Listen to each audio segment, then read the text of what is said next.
Lloyd Vehicle Consulting, not sponsored by Lancaster Insurance.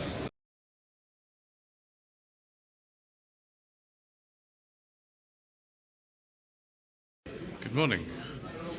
Today is the 30th of November, and this is part 15 of a slightly shambolic shuffle around the 2022 NEC Classic Motor Show, sponsored by Lancaster Insurance. So it's the third day of the event. 7 videos filmed on the first day, 7 videos filmed yesterday, and probably 6 to 7 more today, resulting in maybe a total of 20 or 21 videos. I must be insane. Why do I do this to myself? Anyway, yes, we'll be starting, I think, in hall number 3 today. It's the only one we haven't actually filmed in yet. And then we'll be going to 5, and then finishing off at 2, and hopefully I can go back and have a rest. I do apologise if I fall over, if I crash into scenery, if I get things wrong, if I make a hash of it, if I get interrupted by announcements. I'm afraid that's just the way that it goes on this channel. So we'll start off on this Latifah International Classic Fiat 500 Specialist stand. That's an interesting one. It's I think 66 or later because of the way the doors open. I think I've seen one of that interior before. Oh my gosh, it's a Jolly. Yes, it is a Jolly. Hopefully your holiday is jolly as well, it doesn't rain, because that doesn't look like it's going to be an awful lot of protection. Worth a lot of money now, these. This is Monte Carlo, but I've always known these as the Jolly. A little gnarly steering wheel in there. Let's have a look at the Daimler SP250s over here, also known as the Daimler Dart. I can't remember whether the Dart was an official name or not, but they're sort of known as that. They were one of the last cars ever designed independently by Daimler. Dependent engine and glass fiber bodywork.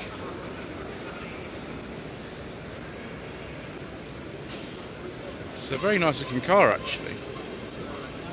Ooh, it's only £1,395. I could probably afford that. So 64, that's one of the last ones. I think they finished production of these in either 1964 or 1965.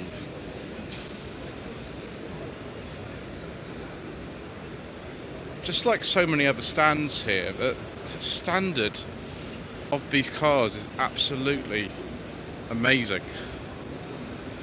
Just remarkably nice. Yeah, well, it says Dart on here, so I've answered my own question. It actually says Dart on there, but that one doesn't. Maybe it was just the earlier ones which said it on there. It's very, very nice. That's had a Mazda, I think that's an RX-8 gearbox put in there, 6-speed gearbox. Ooh, amazing, more announcements. Not my favourite really. L322 autobiography. I like the autobiography viewers. Obviously you've got to make sure that these Range Rovers have petrol engines, like this one does, an 88 Vogue 3.5 EFI 5-speed manual. That's an interesting specification. So it's cloth interior and it's a manual, but it's a V8. And there we go. Interesting. They've actually put a warning sign, but be careful of your clothing and bags around cars. But it's not actually a bad idea. I'm trying to keep clear. This is an In Vogue model. I never realised that the In Vogues actually had 3 doors. I thought they had 4 doors, or 5 doors I should say. But this is an In Vogue model. There we go. Range Rover In Vogue. It looks very sort of similar to the just the earlier ones. The shape hardly changed from when these were launched in 1970. I know some of the later ones I think had 4 doors. I might be wrong. So this is about 1981, I think. That was the first association they had with the magazine. I think this is an L405. I'm not very good on these codes views. I hope this is a petrol one. No, we're going to have to skip that one, viewers. You were warned at the beginning of the video. afraid because of the Mayor of London and his friends around the country in Birmingham, Bristol and other places, we don't talk about diesels on this channel. Let's have a look at this police one. It's a very, very early one. I think they came out in 95. This is a 95 only. Let's have a look. Doesn't actually say if that's a wooden fuel one or not. Oh, I thought they came out in 95. Obviously they came out in 94. There we go. We're learning something new every day here.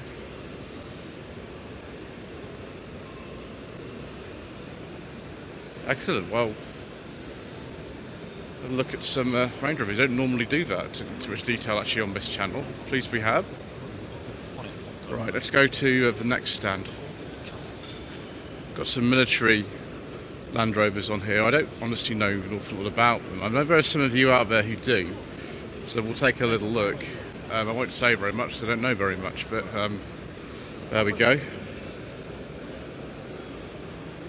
The thing I will say is that someone has gone to an awful lot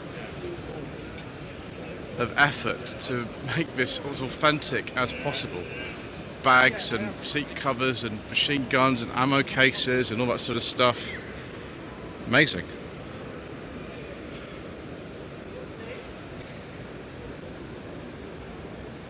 It's got 3 aerials on it.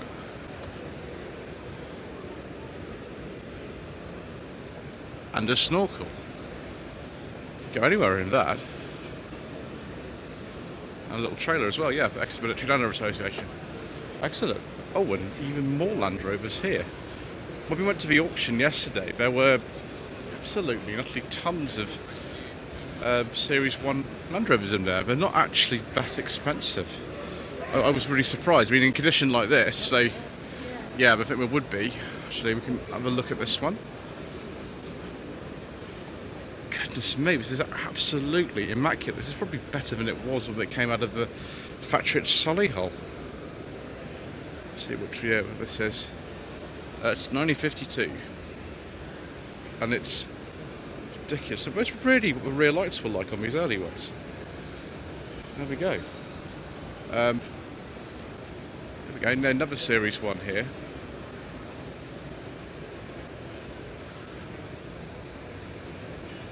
So it's a 57. It's an 88-inch wheelbase. This one's slightly longer. Is that a friend in the front? We'll just have a look.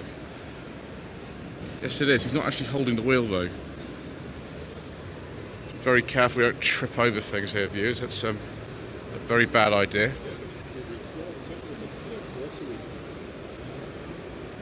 And we can go over here to Daimler stand. More Daimler action. Yes, please, viewers. Do you like this sort of thing? Daimler, Manchester and BSA. Daimler for a long time were owned by BSA. Not by this stage though, that's a very, very late. I think it's a V8 250 by this stage with the simpler bumpers. Should be dodging people like, you know, all day, aren't I, viewers, again. 1968 Daimler V8 250. Does this, by any chance, viewers, have a beige leather interior? Oh, it does. I do like a nice beige leather interior. It's also a manual. We perhaps kind of peaked a little bit too early in the day, viewers. Let's hope not. So, BSA era Daimler here. I don't actually know what this model would be called. You can always tell the Daimlers by the type of grille that they have. 1955 Daimler Conquest Century Drophead Coupe. Excellent. I think it was called the Conquest because of the price, which was $1066. There we go. This is a very old one though, isn't it? Look at this. Daimler was one of the oldest makes of car in this country. It's the British Daimler, not the original company founded by Gottlieb Daimler. It's even older. 1907. Daimler TP35. 9.2 litre 4-cylinder engine. Well, that's interesting, isn't it? I'm not sure like to have a go in this shoe is it looks a bit complicated. There's only 2 pedals, and it's probably a hand throttle, isn't it? Things like that. It's perhaps not have a go. Oh, is this Daimler Scout armoured car? Oh, it is. It's a 44 Dingo Scout armoured car. I know. I guess a couple of you would be very interested in these. That looks a little bit austere and basic, and how on earth do you get in? Do you just climb over the front? I presume you do, yeah, just climb over the front. Excellent, there's the engine. And there's a very tiny Daimler too. Right, let's have a look at some discoveries. Project J Preservation Creep. Oh, this is a V8 one, excellent. Talk about this one then. Discovery 1, known as J, Project J, 94, so it's quite a late pre-facelift Mark 1 Discovery. It's a 3.9 litre V8, and this is a manual. Very good, viewers. And I've just noticed some G-Wack cars, all over 1 G-Wack. A bit hard to get down the side of that one, so we won't. But van will probably not have a V8 in it, viewers, so we'll skip over that one. This one, though, it does have a V8, and it's a G-Wack. The reason I call it a G-Wack is because these were the original Land Rover Discovery press cars, registered in October 1989. There are 85 of these, apparently, or rather 85 others. And yes, there we go, there's the good old 3.5 litre V8 in there. I'm very happy so far today, viewers. It's a nice little discovery. Then we've got something that looks like an XK150, but it's not. An Aristocat. It's based on a car from about 1984. It's automatic gearbox. Is this based on perhaps on the chassis of something like a Series 3 XJ or something like that? I mean, it doesn't look quite like an XK150. It's a little bit different, but it's not actually that bad. If you put a Northern Irish plate on that, no one would be any the wiser unless they were an absolute expert on them. You know, more modern, more comfortable seats. The front position looks a lot better actually than the original, which is challenging. 4-speed plus overdrive in there. Very nice.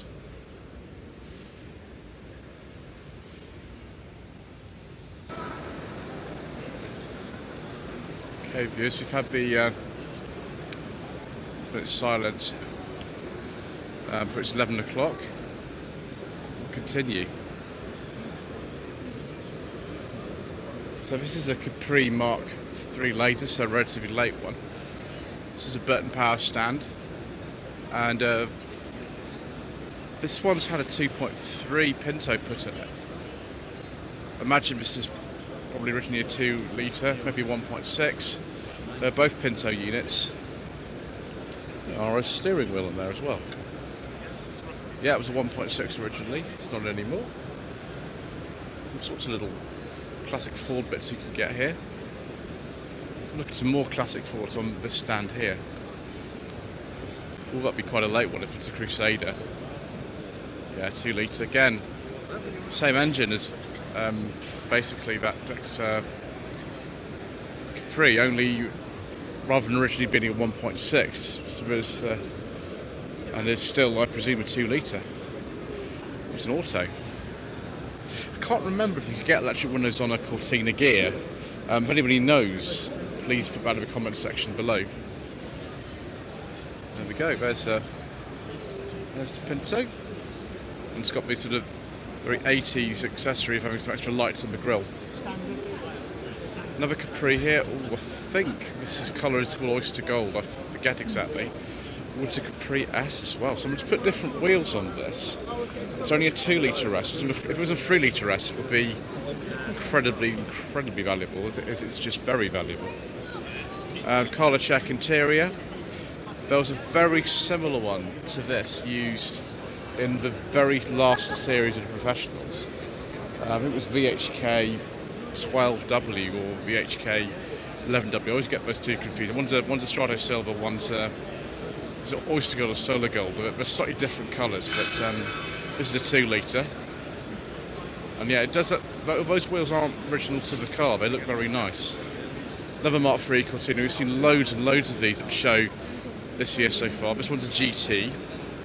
I think on these it tells you the engine size on the side. It's a 2000 GT. And there's a little brochure. That's the 2-door.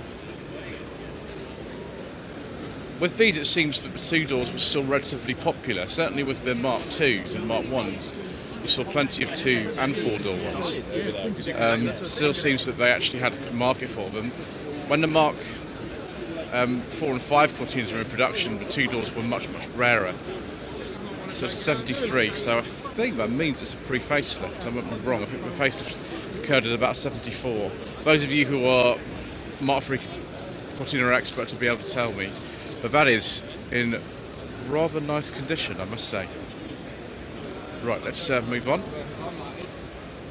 I mean, that started life as a Mark I Escort. It's not now, and there's a poor little chap in there who looks like he's about to have his head blown off when the car next starts up. They call it the Fraudster. Ooh, is this a Mark II Fiesta views? Yes, it is. Looks like it's seen a bit of race action. It's get a little bit hot in there during the races in the summer, I must admit. We'll skip the motorcycles views because, well, I don't know anything about them. Ooh, Peerless and Warwick owners register. Now, these cars were made, I think in the late 50s from what I remember. There we go, late 50s, early 60s. This one, I don't know. There we go, there's the guide. Peerless GT Phase 2, Warwick GT and Warwick GT 350.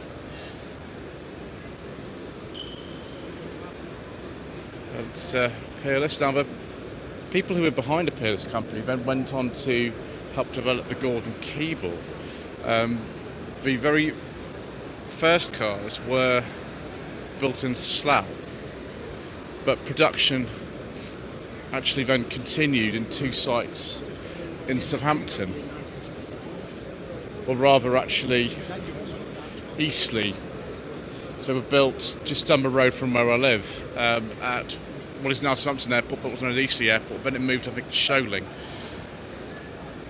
They made about 100 Gordon Keebles. They are amazing cars. The local club that I belong to, down in Hampshire, called Test Valley Motor Enthusiasts, there is somebody who has one of those. So yeah, it's already seen to us who live in that area as a local car. We have here the Bristol Owners Drivers Association. Very nice. Now, this is one of these 50s ones, isn't it? Ooh, is that a beige leather interior? Yes. Ooh, it's sort of more biscuit, but it's very nice anyway. Yeah, I can't say I know the actual model for this. It's probably it's one of the sort of 400, 401, something like that, but I don't actually know, so I'm not going to say. Special body one, this, isn't it? Someone's left me an information sheet, which is always welcome. Oh yeah, it says body by Zagato. It's a 406 short chassis, 1959. It's very different, isn't it, from most of the Bristols I've seen. This is more of a sort of classic Bristol, isn't it? Again, I forget the model code of this. Yeah, it's a 406. This is a standard 406. And that's the Zagato body one. So they are very different. But this is the sort of classic Bristol shape that continued for years and years and years. I think that's either where the spare wheel is or where the luggage compartment is. There's a luggage compartment in these as well, in the front wings.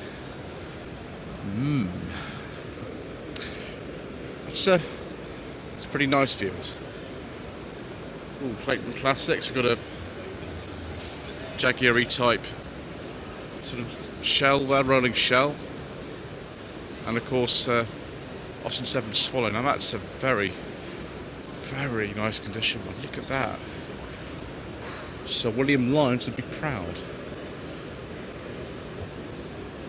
MG Owners Club in Oxfordshire.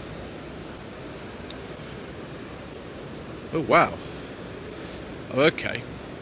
So it's a ZT260. I've driven one of these actually on my channel, pre-facelift one like this. Now this has it's been modified to 385 horsepower because yeah, of course you could. It was pretty easy. It's a bit like, you know, the MG X-Power SV and SVR. The SVR had a supercharger, and so does this one. There it is, very prominently in there.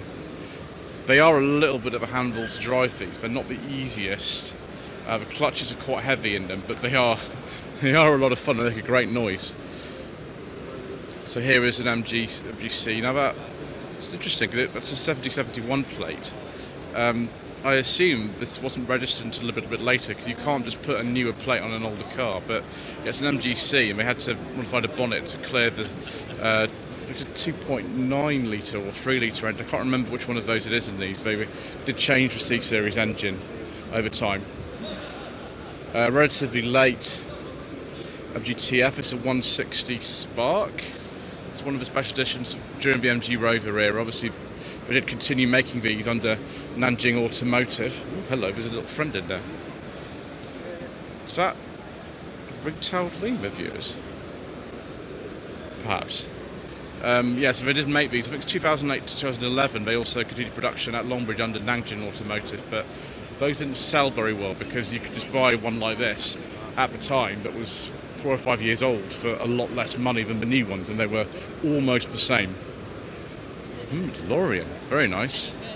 A left-hand drive one. Most of them actually were left-hand drive. There were some right-hand drive ones made. This one's an auto. There was also obviously a manual available as well. I could fit very nicely in there. I mean, John DeLorean himself was a very tall gentleman. He made it so that tall people could fit in it. If I could have a go at one of these at some point, it'd be quite nice, viewers. I don't know if anyone wants to offer me one of these. This one's needing a bit of work. This one is another automatic, it's an 81.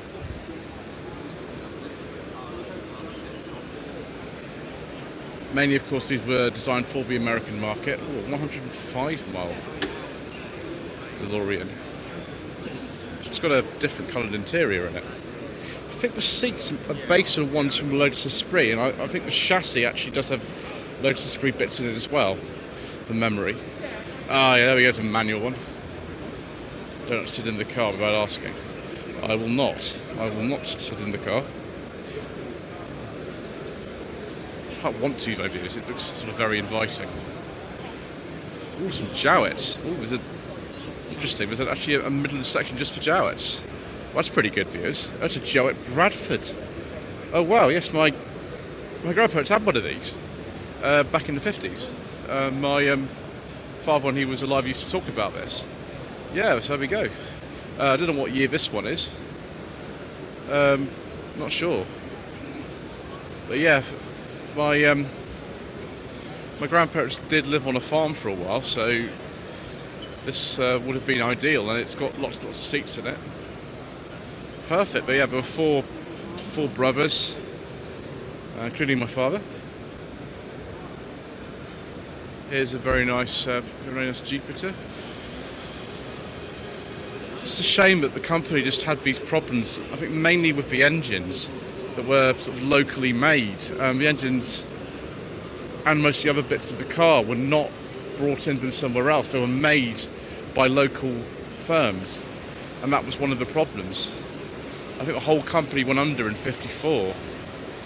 But it's a nice looking car for the year. It's very, very advanced. And here's the sports model here. It's the Jupiter, and you can see to get in, you just lift up the whole front of the car. But yeah, the platform's very similar. The engine's very similar.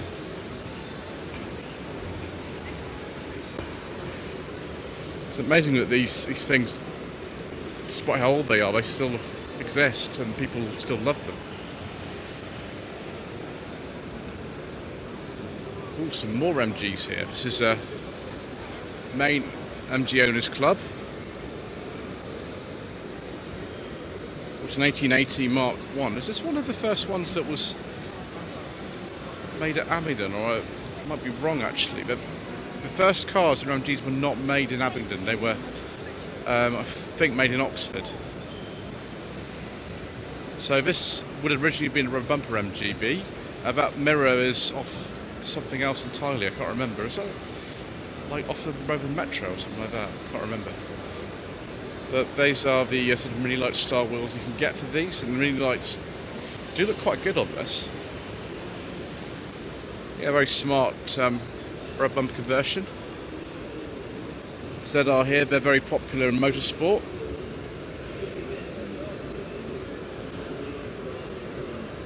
It's got the oh, there's a facelifted one, isn't it, with those lights? It'd be a facelifted one. Oh, that's interesting. It's got a pre-facelift front end and a facelift rear end. Interesting. Maybe it's had a few bumps and it's been changed around a bit. Right, let's have a look at some more classic MGs. There are a couple here. Got a nice MGA 1600. Like, as yet, a fixed head coupe, you can't take that top off. Very, very weird door handles, aren't they, on these MGAs? Must be one of the later ones, 1600s. It's fitting in very nicely with the red of the stand. It all blends together. It looks even more shiny on camera than it is in real life.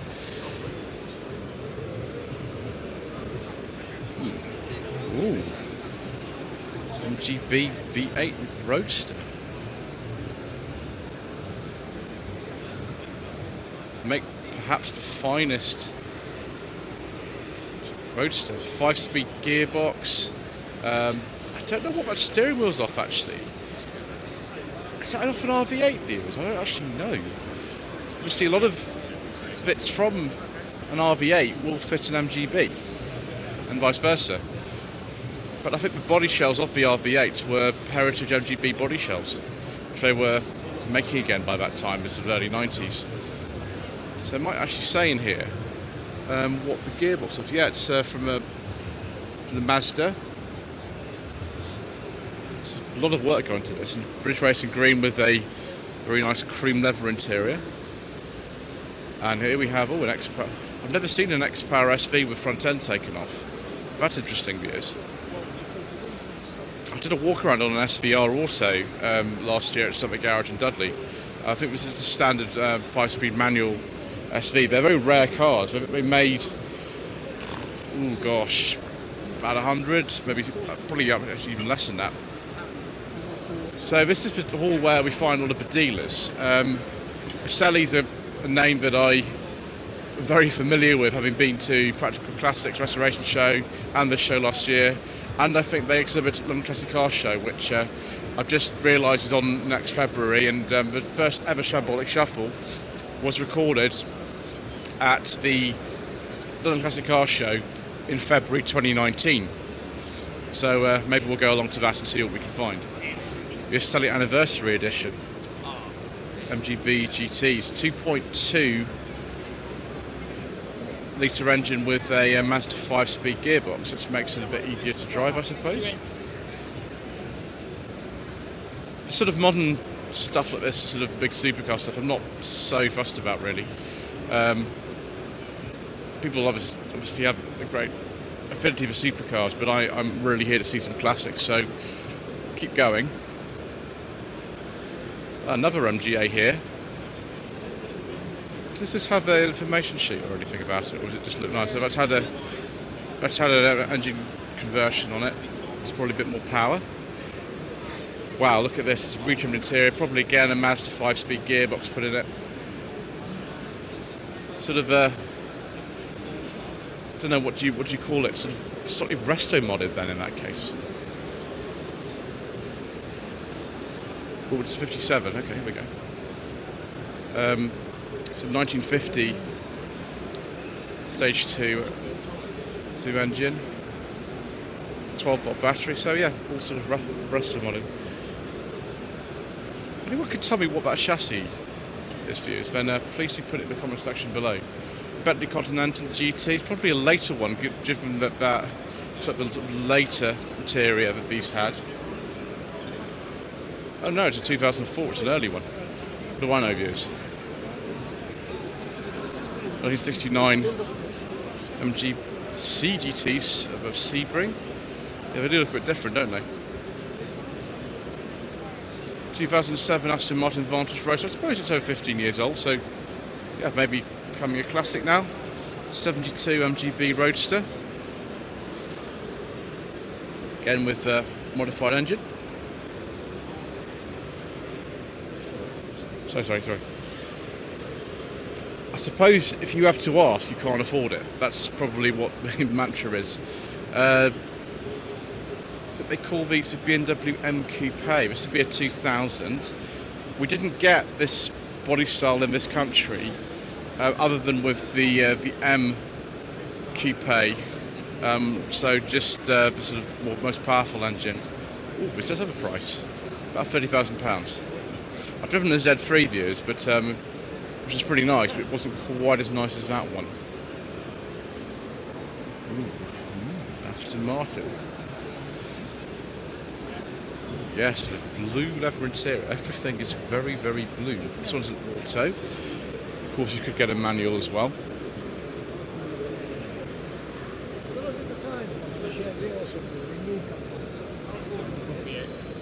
It's a 74, so it's quite an early V8 one, and it's about £100,000. I better start saving up.